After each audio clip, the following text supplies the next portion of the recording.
Now, I want to say something right here and now. Yesterday, as I was talking about the execution of those two black motorists, I was outraged as I saw the guy on the ground being shot by a cop.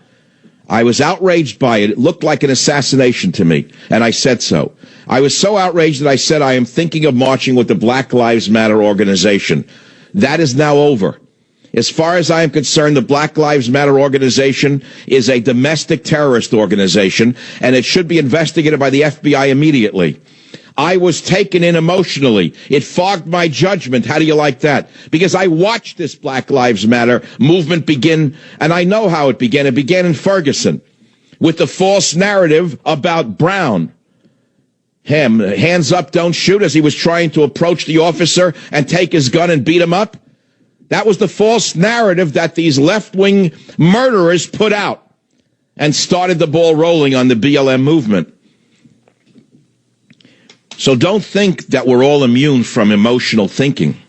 I had it yesterday. I don't have it today. I'm very clear-headed about what I am saying to you today. I was taken in by those shootings, and today I am not taken in by those shootings. Today I am clear as a bell as to what happened and what must be done. And so I again would say that it's up to the FBI, the Dallas police, to look for any connections about this parade, or I keep saying parade, I should say this march, this protest march, having been posted in advance. I don't see any evidence of it. That means only a small cadre of leaders knew what direction they would be going in, which streets they would be going down, which turns they would be taking, what alleys they would be passing. And if they knew that, you have to ask yourself, did someone else know that?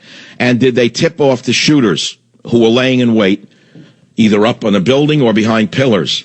Do you understand what I'm saying to you? This is a very important series of questions, because this was not a spontaneous execution of police officers.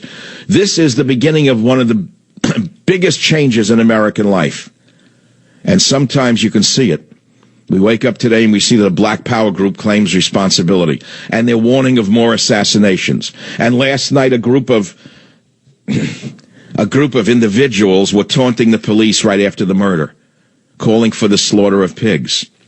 We saw the black agitators dancing and mocking the cops as their fellow officers were dead. We saw them rubbing their crotches.